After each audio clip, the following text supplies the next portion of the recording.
About to get into it. What's cracking, everybody? Welcome back to episode. Oh, Go ahead. 12, not episode 12. Mm-hmm. What's cracking, everybody?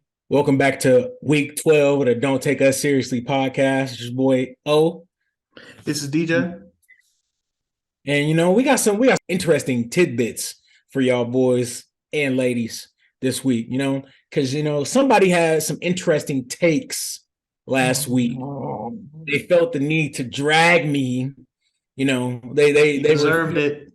Strong, very, very strong on their opinion. Somebody seemed to say that, the Minnesota Vikings weren't a playoff caliber team. I said they'd make the playoffs. I just didn't think they were a contender. Go ahead. I'll chat it for. So he said they weren't a contender. He said that they couldn't beat a good defense. He said that Kirk can't show up in the big moments. Shall I continue?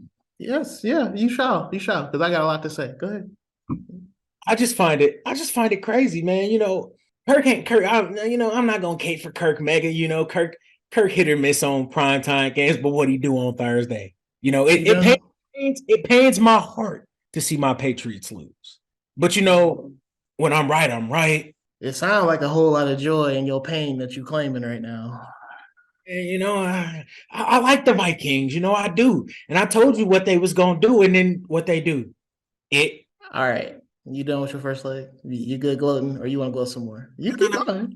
Because for weeks you've been piling on this Kirk disrespect. You've been all over me with it. And you said, oh, they ain't had a great game. They only had 2 bad games all season. 2. And then guess what? They come and play a Patriots team that's fighting for their life to hold their playoff spot. Mac Jones was on fire. Ramondre had a good game.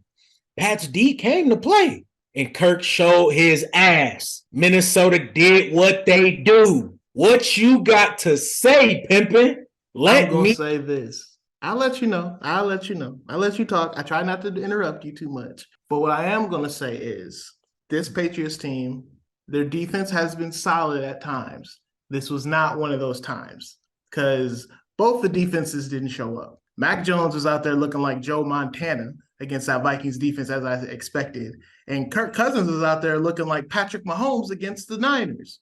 I mean, come on now. Like, Kirk Cousins out here gashing this defense. Like, it's almost like Bill Belichick just forgot who he was playing against. He forgot that Kirk always shrivels in big moments, so he just let him have his day. Which, hey, this has been a weird year. We've seen stranger things have happened, but I will give you, Kirk played well under these big lights, but we still have seen what he's done time and time again, so why wouldn't we believe he was going to lay an egg? So you can't just attribute Kirk's success in the moment to, I'm saying...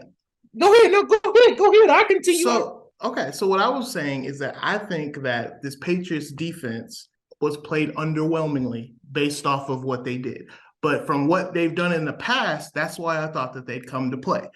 Because this Patriots defense, they stomped out the Colts with what? Sam Ellinger? Ooh, this Patriots defense, they stomped out Detroit. Oh, Jared Goff. Ooh, and they stomped out the Jets with Zach Wilson. We'll get a little bit on that on another episode. But I'm just saying, this Patriots defense, they was looking real solid against some really bad teams. And you know what? Maybe I got caught up in the moment of them having a couple good weeks against some really bad opponents. So yes, Kirk still sucks. Now, I'm gonna piss on your point real quick because you wasn't saying this when the Patriots defense looked good against Miami. You wasn't saying this when the Patriots defense looked good against the Browns. You weren't saying none of that. And if I distinctly remember with this here brain of mine, a couple weeks ago when I believe Green Bay played Buffalo, your distinct point was it's easy for Green Bay to run the ball down Buffalo's throat when they let them. That's what you said, right? That was your point. So yeah, they let them run. So to counter that, you gonna tell me that the Patriots defense That's what you telling me, that the Patriots defense let that happen from Kirk? That's what you're saying? You're not attributing it to the fact that Justin Jefferson is on pace to be the number one wide receiver in the league. You're not attributing it to the fact that Dalvin Cook had a subpar day. You're not attributing it to the fact that TJ Hawkinson is a top 5 tight end, and Adam Thielen ain't too far removed from one of his best years as a Viking. You're not attributing to the fact that Kirk could have just showed up. And on the other, you're not attributing the Patriots to the fact that, Mighty Mac and the boys came to play. And they offensively have been trending up over the past couple of weeks. None of that matters. It's just straight slander, huh? That's what we doing? I don't even want to look in you in the eye with some of this BS that you're telling me right now. So let me just go up both of your points. So you want me to really contemplate that this Vikings team is a good Vikings team when Kirk actually got outplayed by Justin Fields a few short weeks ago. That's one. Justin Fields was running all over these boys. He was out here looking like Kurt Warner, just throwing through the windows. And I know he can't really do that, but that's besides the point. Yeah, okay, I'll look at you when I say it. And then also we gonna wait. So we're gonna ignore the fact. We're gonna ignore the fact that even post trades, the Bears still have one of the best pass defenses. Don't get me wrong, they get gashed on the ground. We're gonna ignore the fact that the Bears still have one of the best pass defenses in the league. We're gonna ignore it. We're gonna ignore it. That's what it sounds like. That's what it sounds like you're doing to me. That's what it sounds like. It sounds like you throwing that back to the side and using the positive part of that point and ignoring the real. That's what it sounds like. What I'm saying is that I'll stick on the Bears just real quick. When you have a defense that's so bad against the run, the pass defense might be solid at first.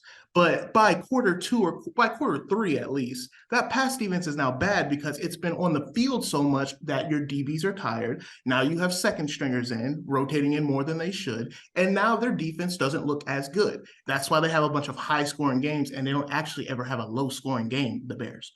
But I'm not even going to stick on them. So what about the fact that Justin Fields been gashing everybody? We just going to throw that to the wayside too? I end up going better. But you know what? That's another episode for another day. I'll give you that. I'll concede that. I'm just saying that he torched them. He came, but he had to come back against the Vikings, and that we knew that offense wasn't that great then. Okay. I'm not arguing that, but my point still stands. You slandering Kirk Cousins. Yeah. For things his control, because guess what he's been doing? Trending up, playing better, doing his job, winning the games he's supposed to win. Some of them. Sure. All right, fine. I'll give you winning the games he's supposed to win, sure. But if it's a contender, aren't you supposed to beat good teams too, at least sometimes? I agree. And guess what? He did on Sunday.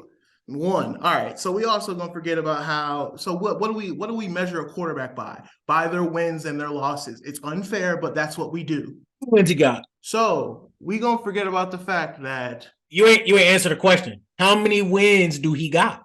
Was it 7 or is it 8 at this point? They only got 2 losses, right? Yeah. 1, 2, 3, 4, 5, 6, 7, 8, 9 and 2. Yeah, I'm a little bit removed. What was your statement? What was your previous statement? We only measure a quarterback by his what?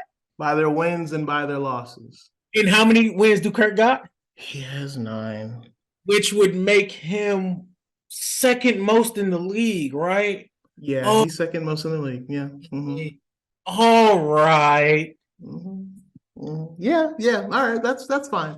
You ready to tap out? No, I relish in this. No. Because he who laughs first does not always laugh last. All right. And sometimes they do laugh last. And in this situation, I hope I last. I want to laugh last. Sound good, but so far, as of today, December 1st, I'm the man around these parts. Okay, you go ahead. You can relish in that. Enjoy it all. But all I'm gonna say is, more times than not, in big moments, Kirk does a lot of things like the Cowboys do. You know what that is, though? He shows up when you don't expect it. He plays well against bad teams. We know their schedule has been a little cakey so far this season. And when it going gets tough, when the lights are brightest, Kirk just shrivels into the fetal position. He sucks on his thumb and he just goes right to bed and just loses the game because that's what he does. And you know what? Enjoy it while you still have it, because all I know is against the Eagles defense, against the Dallas defense, and against the Niners defense, Kirk Cousins has not looked that great. All I'm gonna say is, last I checked, the lights was the brightest Sunday at I'm in Texas, so 7 o'clock, and Kirk seemed pretty good to me. I can't wait for those games because you know what? Those are the three teams he's going to have to go through in order to get to this Super Bowl to be a contender that you're claiming him to be. Because I know Kirk can't do it because I've not seen him do it before. Hey, I'm not claiming Kirk's a contender. I'm claiming the Vikings are a contender, and I think Kirk is a good enough quarterback to get you to a Super. If Jimmy Garoppolo is a good enough quarterback to get you to a Super Bowl, so is Kirk Cousins. You know what? I'm glad you just said that because you know what? I will take Jimmy G getting to the Super Bowl over Kirk and them Vikings. I think they're going to turn right into the Vikings that we always know them to be because there's not going to be no miracle happening this time around where corners run into each other like it's the Three Stooges and Stephon Diggs. He's long gone. So there's going to be no running down the field for being able to get a touchdown to win the game. I think Jimmy G with this roster is going to make it happen, and I don't think the Vikings will because I think he'll pee down his leg like he always does. You know what? I won't argue with you on the fact that I think the Niners are actually going to the Super Bowl, but that does not change the fact that I still believe that Minnesota is a contender. But you know what? I don't think they're a contender for the simple fact that this defense is not that great. It's not. It's people are still scoring on them. They're still 31st in the league. And I'm not going to glaze over that. Teams that are that bad defensively don't just get in. And I'm also not going to skate over the fact that Kirk played good. He didn't play amazing. It ain't like he threw 400, 450 yards, 4 touchdowns, no picks, perfect quarterback rating. He played well enough. That's what he did. He played like a good quarterback, not a great quarterback. You know what? I was about to give a closing statement. But you know what? I gotta fire your ass up again. Because you just said we don't see defenses at the level of Minnesota's win Super Bowls. But last time I checked that year, the first year that Patrick Mahomes won the Super Bowl, the year that Brady and them beat them in the regular season, and then Patrick Mahomes beat them in the postseason. Mm-hmm. Weren't they in, I want to say that defense gave up. They were in the bottom 10 of points given up per game. So we also going to forget about how they were pretty good on third downs. We're also going to forget about the fact that that's Patrick Mahomes at the helm, not Kirk Cousins. Sorry, Kurt. I get what not Kirk. He hasn't learned the K at the end of his name. It's Kurt until further notice. I'm not arguing that Kirk Cousins and Patrick Mahomes are two entirely different entities. But what I am arguing is the fact that the statement you made is invalid. Hey, I get you. You can say that statement's invalid. I'm saying that it's unlikely, and I don't think that Kirk can win despite this defense. No matter what I just said, no matter what, whether or not it's true or it's false. I think what is fool's gold is Kirk. Kirk is fool's gold. He's not that good, man. He's not. You know what? You know the only award he might be up for comeback, most improved player, but Super Bowl is not on that list. You know, if Kirk is fool's gold, then I'm goofy. Gots to be. He sold me, and I'm rolling with my boy. But you know what, guys? We appreciate y'all for coming to kick it with us. I'm O. I'm DJ. And this is week 12 of Don't Take Us Seriously. Don't forget to like, share, and subscribe. And, you know, if you fucking with what we got to say and if you enjoying us, we'll see you back next week. Check us out.